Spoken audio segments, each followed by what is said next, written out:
Welcome to Diversity Conversations, where we engage in thought-provoking dialogue to identify leadership solutions to today's most challenging conflicts.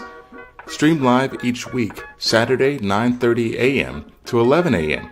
Hosted by Diversity, Equity, and Inclusion Strategist and CEOs Eric Ellis and Tommy Lewis.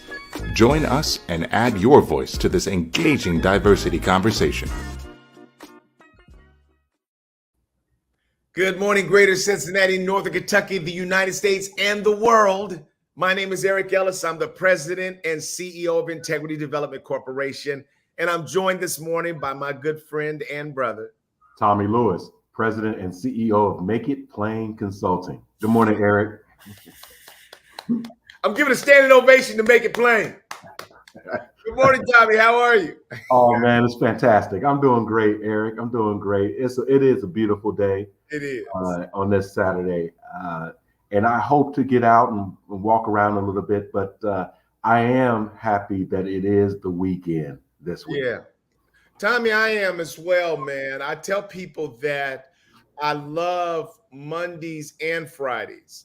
I love Fridays now, man, because I'm glad for the weekend to come, Tommy. I'm just glad to not have all these obligations and things, man, and just be able to chill a little bit.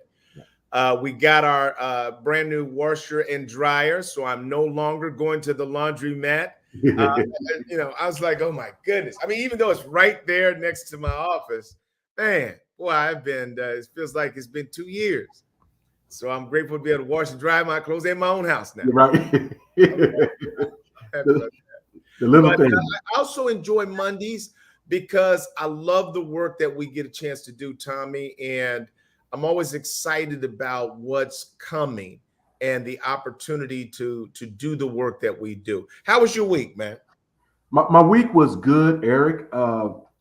There were some starts and stops a couple of times with some opportunities, but nothing unusual at all. I would rather start a project, close to fully baked than to start it half baked and if not 20%. So we're working with a client who over the last month has wanted the schedule for the launch to be well communicated and then testing how that communication is received. Mm-hmm. And so that has delayed the actual start. And they said, so sorry, we have to push it another week. And I'm like, not at all, right? Not at all, because, they've reached out to, maybe 1,000 people that first time. And literally 25 or 30 people have responded in the week. Right. And I was like, no, that's a recipe for disaster. Absolutely. And so that's kind of how my week has been. It's been measured. It's been high deliverables. But I'm not, Eric, anymore interested in recipes for disasters. I'm not. I'm not at all. I agree. When you see a hurricane coming, you know how to get out of the way now. Like, get out the way. We don't bunker down. Run over. Get out the way. So that's good. On another note, I have learned something about myself and the approach that I've taken in this work. Okay. Eric, like you, we deploy a tool called the Intercultural Development Inventory, the IDI. And we were working with a particular client that wanted more work with us. And so they asked of my advice, and I said, well, we want to get a benchmark measurement. We can use this tool. I introduced the tool to them, and they said, absolutely, let's do it. So working with maybe a dozen people, leaders, and the results came back. For those who are less familiar with the IDI, you get a group report and you get individual reports. The individual reports are confidential. The group report is just a kind of a group report. It's a consensus, it's analysis of the group. The group report came back and they landed in the middle of the scale, right? And that meant that there were some people higher than the middle and some people lower than the middle. From an individual perspective, there were a couple of people very low, right? And the other members of the group, they didn't know exactly who that person or those two people were, but they could assume. Oh, yeah. Right? And we came back together for a team meeting, leadership team meeting. And the person that was the lowest, without anyone telling, they just got up and left. Eric, in the middle, we're like 10 minutes in. Right. In the middle of someone talking, they just got up, grabbed their stuff, right, and left. Right. Denial or polarization. One or denial. Indeed. You know, just, I ain't got to take this no more. Not at all. And I didn't know what was going on. In front of everybody anyway. Yeah. And so my style is I go with the flow. Right. Really. I'm not one to call anybody out. That's right. At all. And so something happened, or I don't even think that's here's my thought, and I'll put a bow around my comments here. Eric, when I am consulting or training, I work very hard not to assume anything. So when the person left, I think they left. That's how linear I can be. Right? What happened to Eric? He left. What are you going to do? Nothing. He left. Right. And that's what keeps me very non-judgmental. Right. And so we're continuing, but they recognize what was happening. Right. And we spent the next 30 minutes with them saying, hey, there's an elephant in the room. Why did they leave, etc. And so, learn today that person, after the week, they transitioned from the organization. Yep. That's what time it is. That's what time it is, Tommy. That's the times that we're living in. People have been deceived. Yep. People are brewing with these things. They have felt that some of this work is wrong. People are wanting the good old days back, where we just did whatever. And so now they've been given a green light that says your thoughts about this being wrong are valid. You don't have to take this. Right. And so that's, to me, part of it is humorous. I say that because, I was just laughing. I'm getting ready to go to SHRM next week, and I'll be speaking at their annual conference. And the title of my presentation is the DEI Oz Principle, and I talk about the Wizard of Oz. But I was just thinking about opening up with sort of those who oppose DEIB in illegitimate ways will fail, period. Because fairness, equity, justice, and love have no credible opponent. They don't have one. Good luck with whatever you're doing. But there is no credible opponent to fairness, equity, justice, love. So if that's what you're coming after, you will fail. And so this week for me, Tommy, I had a chance to speak at a conference in let's see where I was, Raleigh, North Carolina. And so I was there, and anymore, Tommy, I'm so grateful when someone invites me in to be a keynote speaker. But I got to the conference early because I wanted to hear what some of the other panels were talking about. And I could, some of the things that I was going to share, people were talking about those things. And so the fact that I had been there gave me an opportunity to not invest any time in things that they had heard and to give more time to things that they hadn't heard.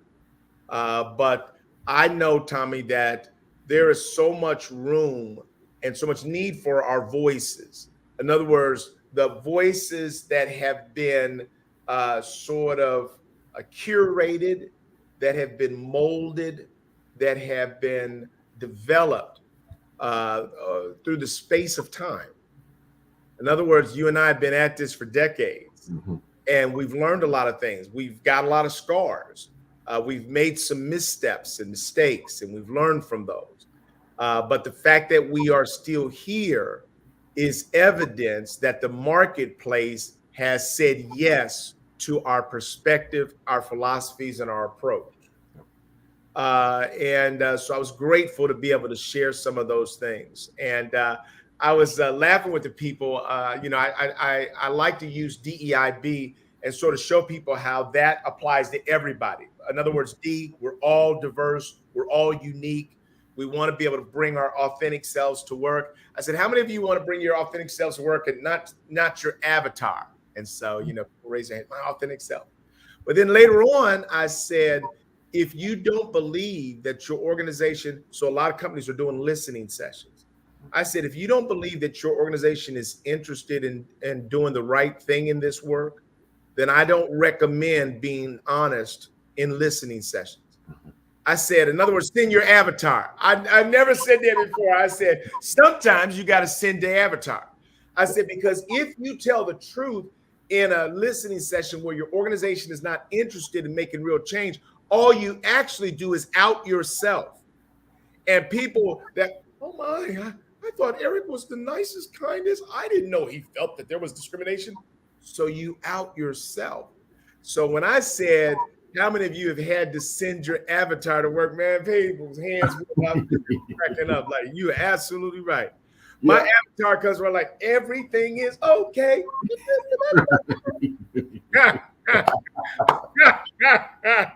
Until I get another job. Yep.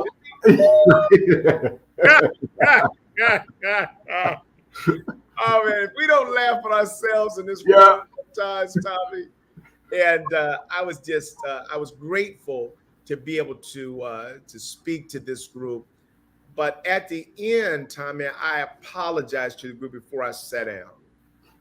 I said, I have to apologize to you all. I said, because I don't just speak, but while I'm speaking, I'm listening. And I said, I heard myself say I too many times. And I said, that's not who I am or want to be. I said, I value you all and the work that you're doing. The reason why I have some insights is because I've learned from people like you over the years. I said, but there's a term called sort of imposter syndrome. And we've talked about that. I said, a lot of times women own that. Men don't always own it as much. I said, but in the work that we do, I said, I've been at it for a long time. And sometimes that overcomes you, that you feel like, why am I not being picked for all these big things? And so you may even feel like an imposter. And so to avoid that, then you say, no, here's evidence of what I've done. And I said, that's something that I want to work on, but I just wanted today say, I'm sorry. And people responded to that with such kindness and grace. And the host that came up behind me, she made like a huge joke. Like, if I had done as much as you had done, I'd be saying I every statement. But the other things that happened is I was really pleased that one of the first people to hug me was a gender individual who said that was the best DEI keynote I've ever heard in my life. I want to be like you. Mm-hmm. And I was grateful for that, Tommy, because, I've said this before. My father, even though he was a pioneer in diversity, he was homophobic. My mother was a preacher.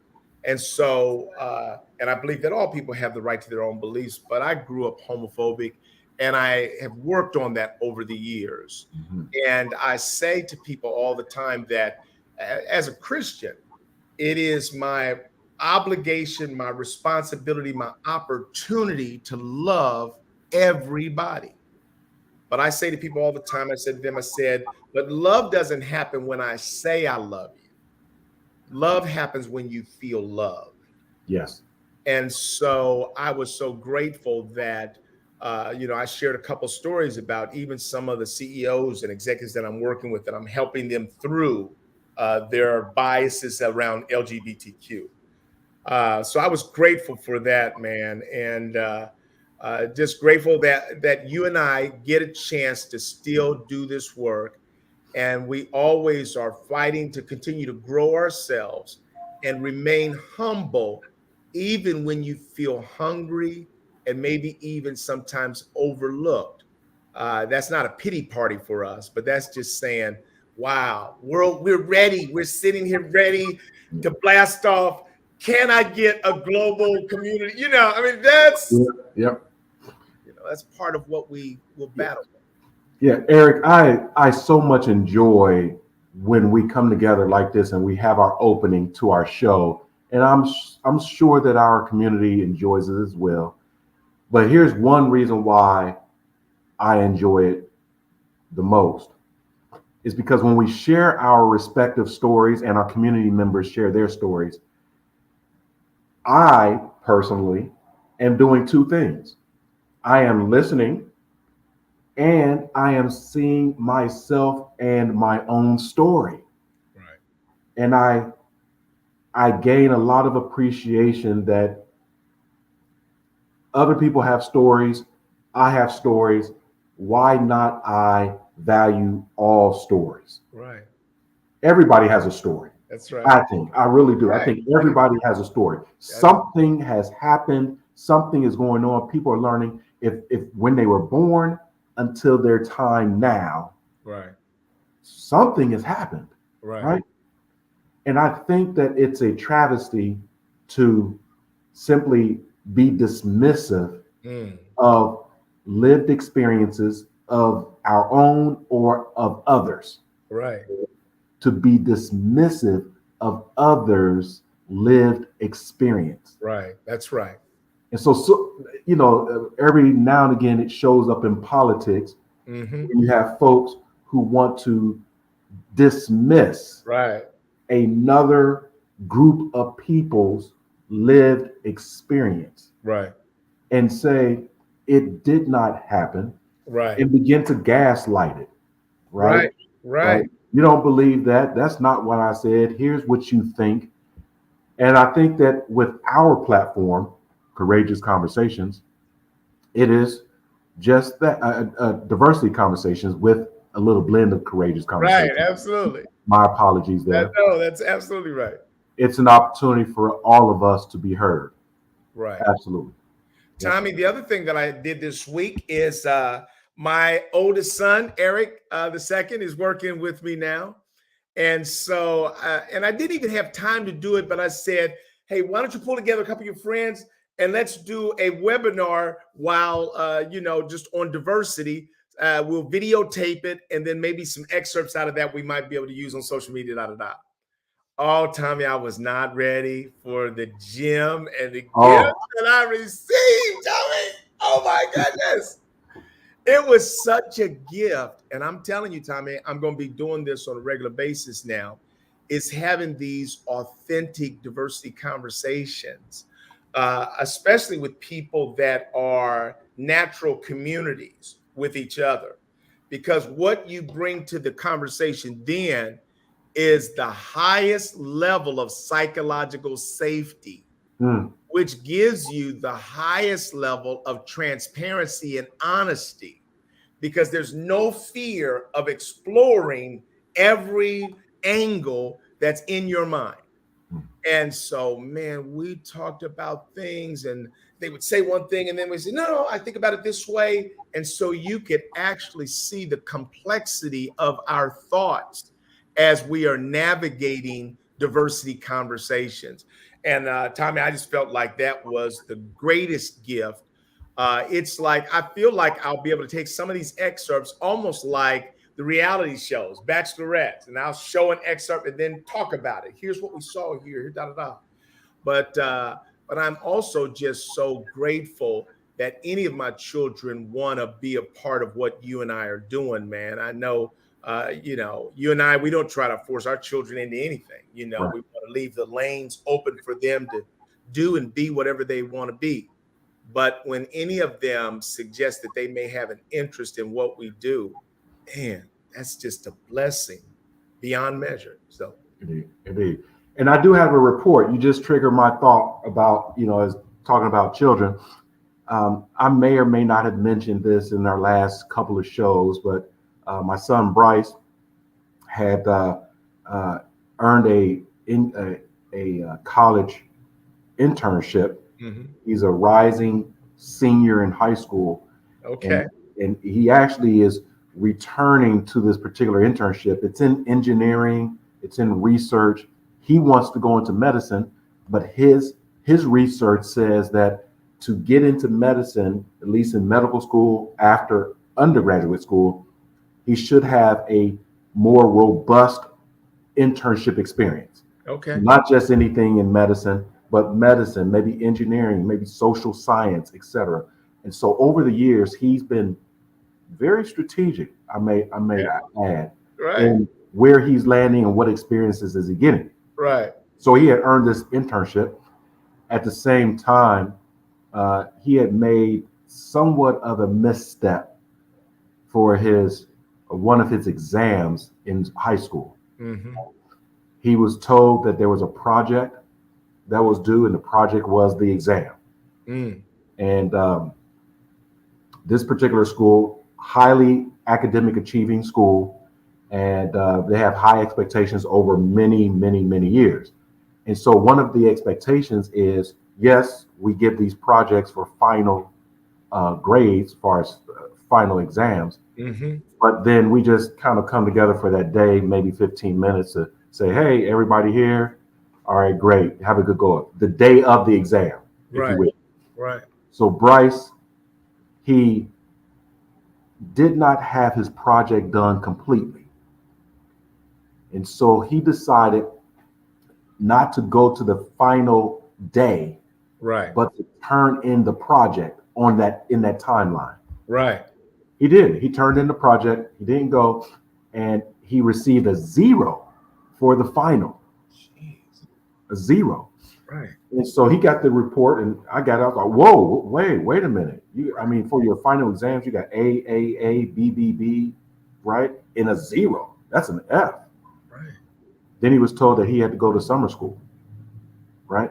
And the summer school was during the same time as his engineering internship. Right. And Eric, long story short, the same situation happened to me. Right. When I was a sophomore in high school. Right. I was doing things in class and it wasn't making sense, so I skipped out. I was a 3.2 GPA student. Right. I ended up failing English, right? Because it wasn't quizzes and tests. Right. I was leaving class, coming back at the end, whatever, maybe a couple times. Right. And the teacher failed me. And because if you fail your core courses that fourth quarter, you have to go to summer school, or you do not play sports the next term. Right. So I was academically ineligible with a 3.2 GPA. Wow. It made the Cincinnati Enquirer, right, the newspaper. And I came into this epiphany, the shame of me failing English, right? And I didn't want to explain all the details to people. Like, I really didn't fail it. Right. That was the same case with Bryce. Wow. He was preparing to make a decision to go to summer school. He went up to summer school the first day early. He talked to the teacher who is his English teacher. Fourth quarter was the English teacher for summer school. And he's like, well, I got to do it. I guess I had to miss my internship. And the teacher said, why didn't you show up for class? I said, well, I was working on the project, turning a project. He said, Bryce, only thing you needed to do is show up for class. That's it. That's the accountability and ownership. To be accountable. You're scheduled to be somewhere, be there. Right? It's like going to your internship or your work. He says, listen, I'll change the grade. Right. It's not a 0.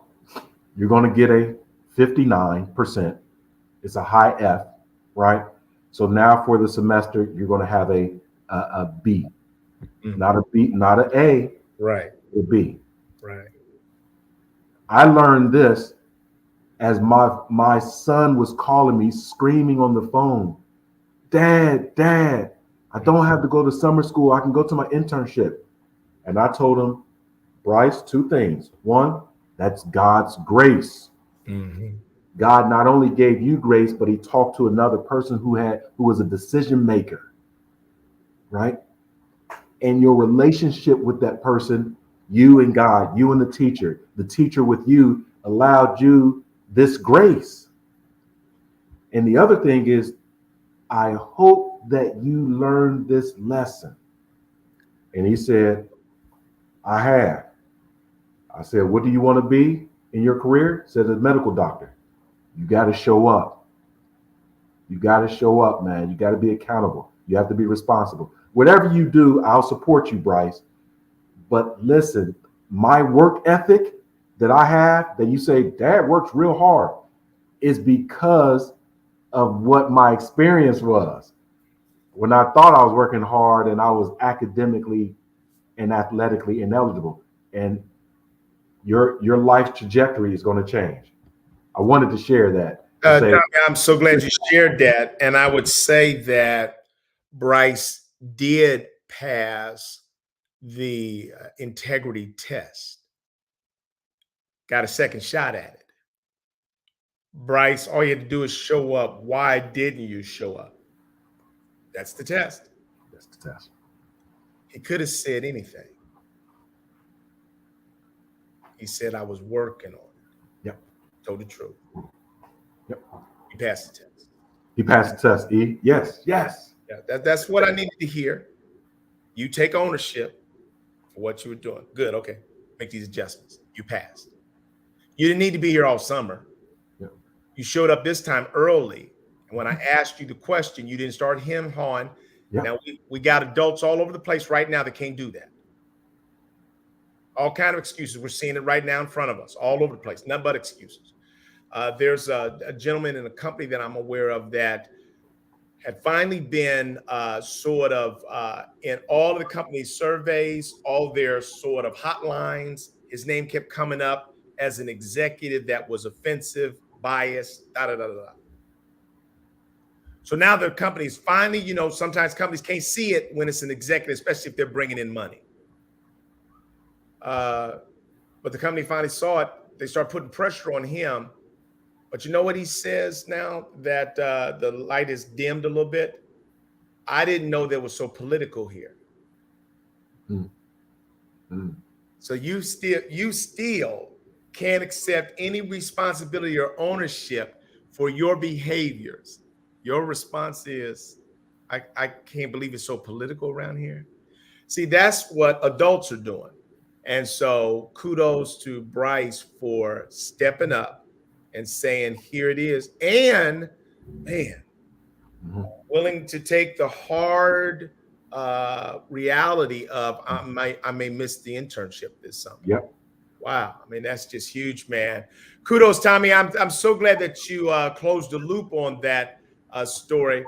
Yay, how amazing it is when we take responsibility and just surrender. Amazing things happen.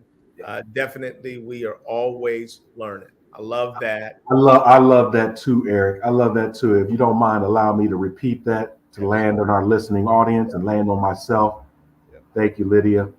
How amazing is it when we take responsibility and just surrender? Amazing things happen, right? When we just surrender, right? Definitely, we are always learning. Right. I had a conversation last evening with some friends, and they were sharing some of the, a couple of challenges they were going through with some of their family members. And as I was just listening patiently, non-judgmental at all, because I didn't have all the answers, I did have a statement, maybe a question. What are you learning? What's the lesson to be learned? Right? What's the lesson to be learned? And I think sometimes what happens in our life and the way God is, he's already developed and created the path. He may have created two paths because he's given us free will, but he knows both paths, right? And there are lessons along the way along both paths that they may even intersect again. So as we go down one path, he's so gracious that he will allow us to take responsibility and to surrender to him, and then our paths are adjusted to the quote unquote right path. Right? And just as a little note here, what he did with Bryce was, yeah, get a little arrogant, Bryce. You know, I've been talking through your father and through your mother and through your stepmother and through your friends. I've been talking to you through them. Right? I've been talking to you. Sometimes I've been screaming at you. Sometimes I've been quiet. You haven't heard me. So I'm going to give you this crossroad. Right? That I had already planned. I didn't want you to get there, but you took this road. Now we're here. Now we're here. And now what? And all of that, I'm like, when I was talking to Bryce, I was emotional. Like, oh my goodness, man, you failed English, right? And I was angry. And at the same time, Eric, I heard God talk to me. Like, hold on, Pops. I got it. Yeah, I got it. Because don't you forget where you were X amount of years ago. That was powerful. Don't you browbeat that boy, because I have him and I have you. You all both, everybody needs to surrender. And that's where love comes in, E. Love that you were talking about. That love, that accountability. Yeah, that's where we are now. Again, it's amazing. Man, I tell you, it don't take long for me and you, man. We'll be right back last week talking about the things that we love and the things that matter most. I closed out my keynote with a song, a music video. And then afterwards, a woman came up to me and said, I just love your music. She said, and I loved your transparency. And she says, I'm having some struggles with my daughter right now, who's 16. I said, well, let me play a song for you. And I played a song off of my project. And it's one that I wrote when my kids were going through some things. And it's called I'll Be There. And she just started weeping, man. And what I know is this, Tommy, that God has the answers for us. When I rented my car when I was in Raleigh, they gave me an electric car. I said, they just gonna give you an electric car? So they say, here's the keys, just take any one of the cars, there's only electric ones left. So I get in and I've driven an electric car one time. So I figured, okay, it'd come to me somehow, and it did. And I drive out of there with the electric car. They tell me to bring it back 70% full. What does that mean? But I'll tell you that in our lives, Tommy, sometimes we will walk into terrain that we have no idea where we are. We don't even have an idea how to get through it or out of it. But that's when God just comes in and somehow covers us. I realized in the morning when I woke up that there's a little charging thing at the hotel. But I took the car back and nobody said anything. And I got through. And that's what I think we've got to become comfortable with, is that when we don't know everything, when we don't have all the answers, sometimes you just have to lay back on faith and say, God, you got to cover it here because I don't really know what I'm doing. The conversation that you and I wanted to have last week that we didn't get to, this week we will, is really the top reasons that make conversations difficult. Diversity conversations difficult. And so I'm going to throw out one, Tommy, and then ask you to kind of respond to this. The first one in the research that I was looking at around the top 7 things that make it difficult to discuss diversity: discomfort. Discussing diversity often necessitates candid conversations about race, gender, sexual orientation, religion, and other personal aspects that many people feel uncomfortable discussing, especially in professional or semi-public settings. And so I did open that up to my son and his friends. And they thought the first response was there's some things that shouldn't be talked about in the workplace. Tommy, what are your thoughts about how discomfort can make it difficult for people to talk about diversity? Well, I think that discomfort is an emotion. It's an emotion that can drive a behavior. It can also drive a mindset. So what that means is if there's a topic that makes me uncomfortable and I have to address that topic, then I am vulnerable. That people can either directly see my thoughts, my background, or they can presume and or assume my background. And so I think that being uncomfortable, it's not productive, even in the workplace, Eric.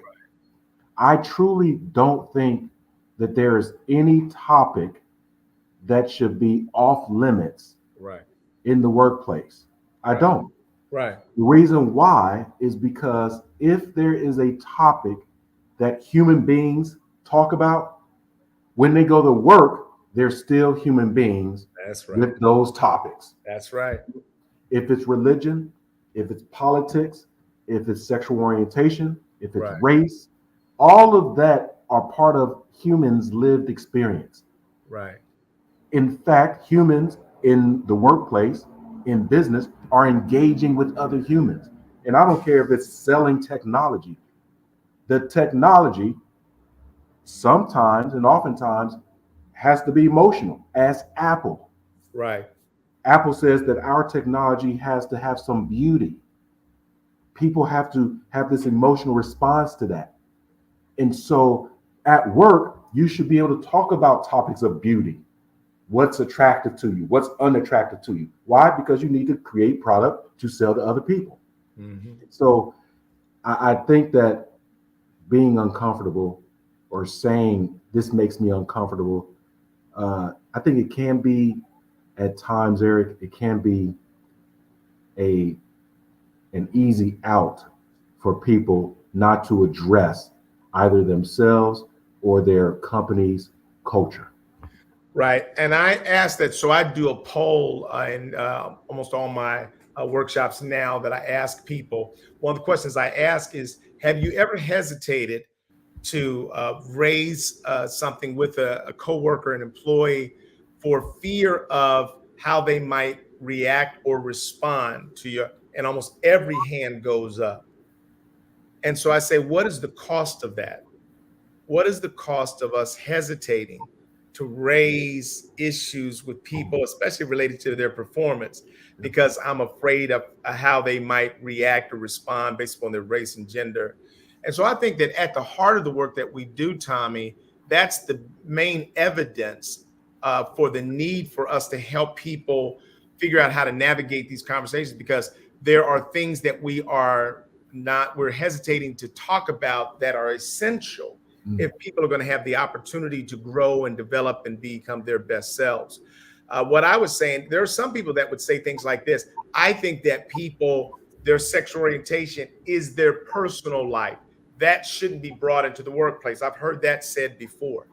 But what I know is that as a husband and as a father, I talk about my wife and children all the time. All the time. Nobody says, why are you forcing your personal life onto me? And so one of the things that we oftentimes don't recognize is that the privileges that we have in our dominant culture spaces, we then want to withhold those from other people. And I think that that's really what's wrong and why diversity and the work that we do is so important. Yeah.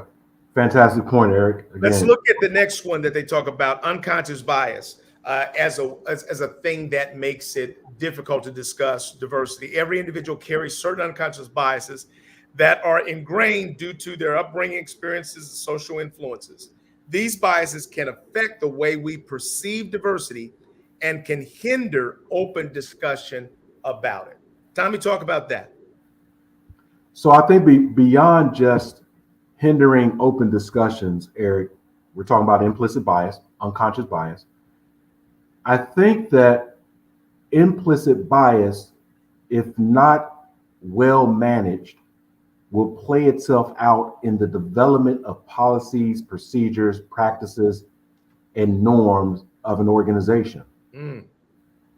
If I am uncomfortable or I have an implicit bias around a particular group of people, then I might create promotional values and even a process to evaluate talent that discriminates against those people because of my implicit bias. Right. Right? Let me give you an example. So if I'm a large company, say 15,000 employees, and HR, human resources, is we have, say, 100 people, and that's a lot, right? 100 people in HR, and the HR staff is, I guess maybe 80% female, okay? Mm-hmm. But the executive vice president of human resources is a male, right? And we look across the organization and we look at the senior leadership of the organization, it is 95% male. Right. We look at the next level of management and it is 80% male. Then we look at the organization itself and it is 80% female. Mm-hmm. So the top of the organization is male, predominantly male, and the bottom of the organization is predominantly female. We may not even know that implicitly, when we created the evaluation, the performance evaluations, right, that it is subject to how men think. Right. And in general, men are I did this, I did this, right, I did this, right? Right. And that's why your recognition of saying I was a great call out, I thought. I apologize for saying I heard myself. Right. Women in general, not specifically, in general, they're more collaborative, right, more communal. So it's the we. But when we do the performance evaluation, if you don't talk about I did this, I did this, I did this, right, you don't get promoted. Right. Implicit bias that women should be like men and be able to say I, and we've created an evaluation process that will make us men comfortable. That's right. Right. So in this case, implicit bias can lead to the development of policies, procedures, practices, and cultural norms that may unintentionally discriminate against other very valuable people. And Tommy, Judy, and I were just talking about yesterday that with AI coming out now and all of the sourcing tools that make it easier to find diverse talent, now in many places it's illegal for you to use some of those tools in order to identify African Americans or Latinx people. They see that as a misuse of technology. But Tommy, what's interesting is that, well, how are we ever supposed to catch up? In other words, the strength of bias, especially along the dominant culture, is that it's silent. In other words, the reason why DeSantis is able to attack all the African American studies, because they're labeled. So as soon as they get labeled something, he says, hey, get that out of there. Yeah. That's it's an identity thing. But the main thing is all identity. And when, dominant culture people can take, ownership of something that another culture created, but it didn't say that because they were in the dominant culture or white or whatever, just because it didn't say that, now that's history that should be okay for all of us. So it's a crazy game that we're playing, that we don't want you to be able to talk about diversity because the talking about it is the bias. as long as we nod and implicitly or unconsciously can operate out of a biased set of rules, that's acceptable. Wow. So, Eric, I know we got to keep going in our topic today. I don't want to derail the conversation. Oh, that's never a problem. In Ohio, there was a Senate Bill 83 that passed. My son Bryce sent it to me. He said, "Hey, did you hear about this?" So part of the Senate bill, and I'm not incredibly fluid in politics at all, it talks about that there's going to be some form of mandate that in K through 12 grades that American history must be taught, right? American history. And my question, as I was listening to you and thinking about that, is that I'm curious to what is American history? Right. At what point of this continent that we're calling North America, and this country that we call the United States of America, what point do we begin to teach? Right. Because I think that there were people in this country before we called it the United States, right? I don't want to go too far down that path, but you triggered that, Eric, because that could be the silent implicit bias. We're going to teach American history, right. American, and we will tell you what we deem American. Right. That's an ouch moment. It's an ouch moment, Tommy. And what you can never be honest, responsible without the ugliness of humanity and the biases of people in order to paint the story that you wanted to tell. When we were here taking the land from Native Americans, who was right? You know, whose perspective do you tell that from? Is it a tragedy that you gave me a Bible, but then took my land and everything?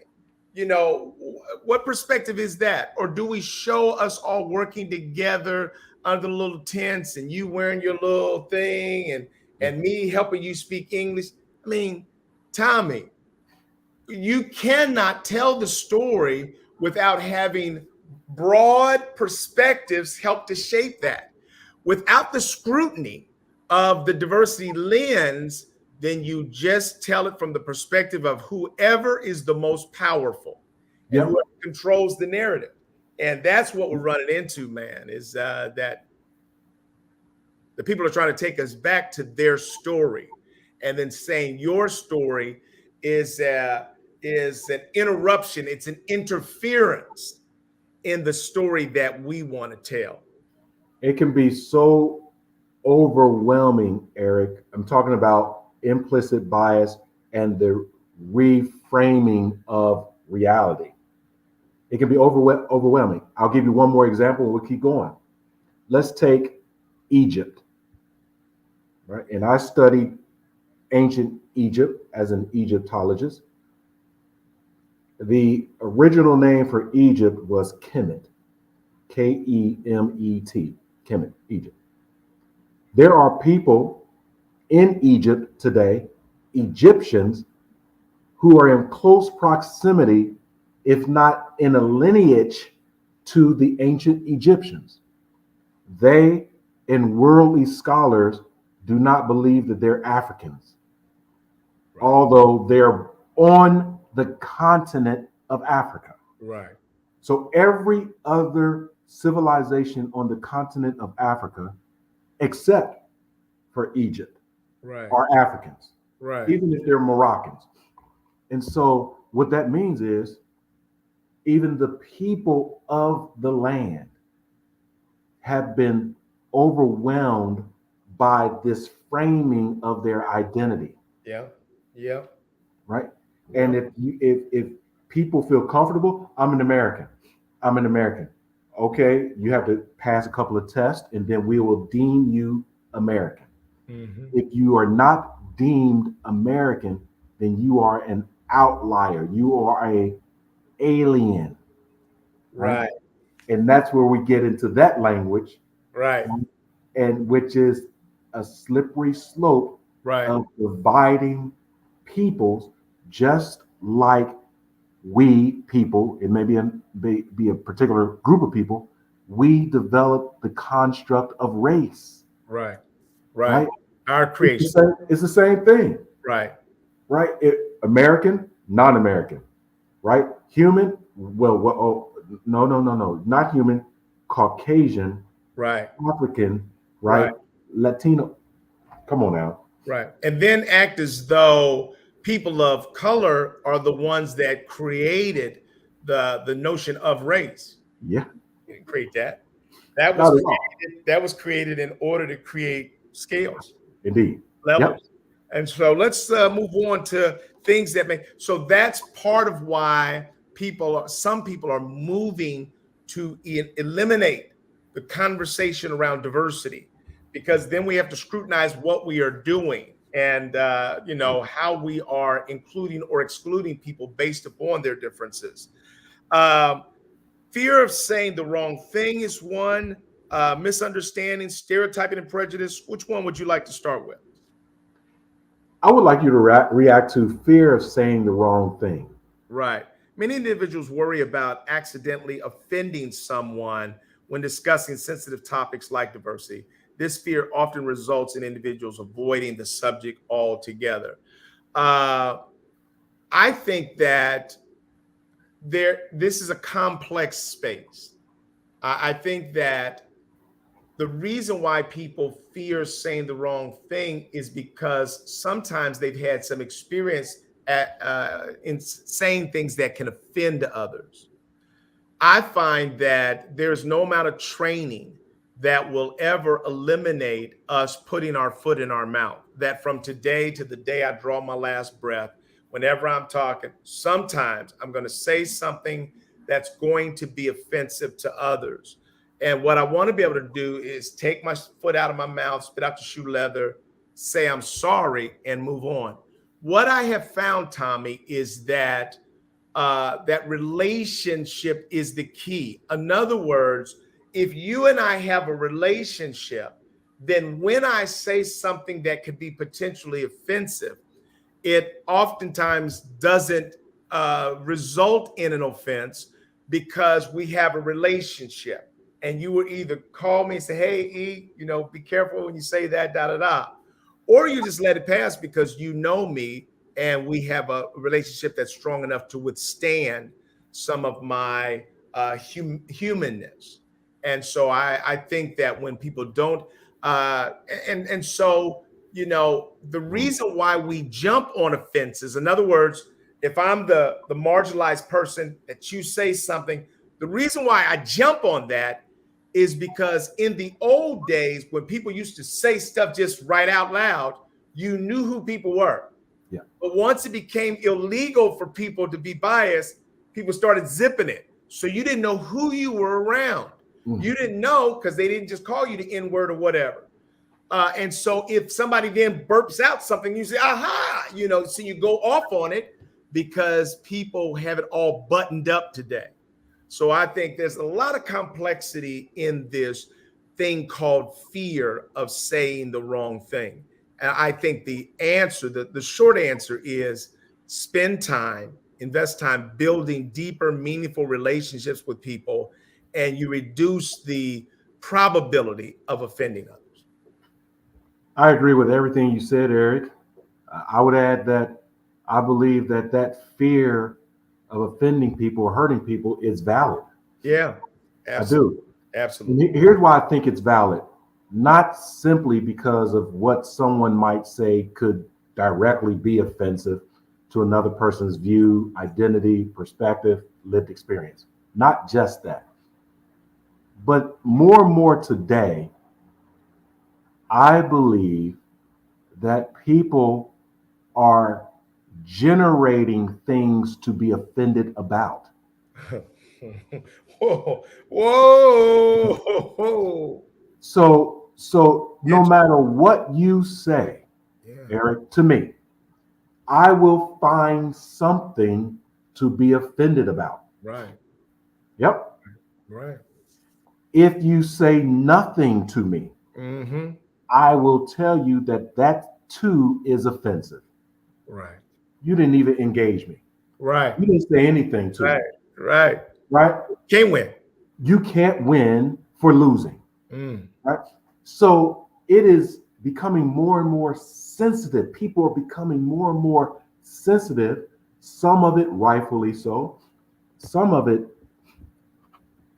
we're becoming children again Yeah. as adults. Yeah.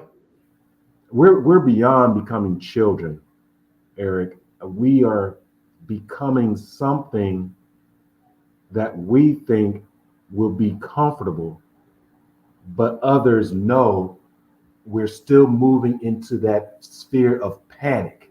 Mm. We're coming to a crossroads. So if you can imagine the three circles, the first circle is your comfort zone. Mm-hmm. The next circle outside of that is your learning zone. Right. And the next circle is the panic zone. Right. When we are being offended by what people say, yes, sir. Sometimes we don't understand that there's a learning opportunity. We simply want to be comfortable. Right. And if what is said continues to press us into some type of self-learning or learning about the other person, if it's pressing us, we move into that panic zone. I don't want you to know about me, and I don't want to know about you. And so I just want to be comfortable.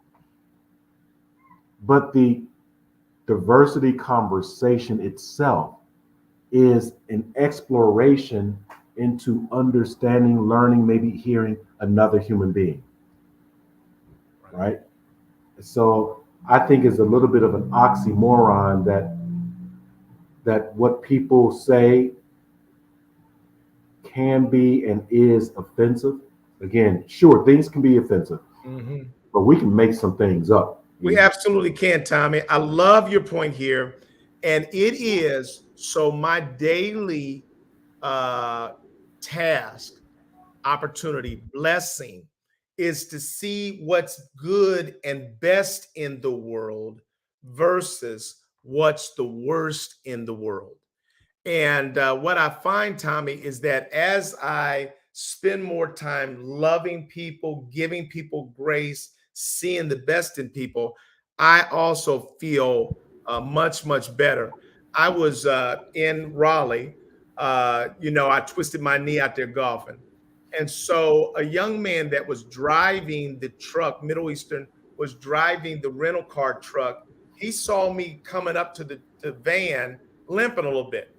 He jumps out, grabs my bag and my book bag. Sir, let me take those.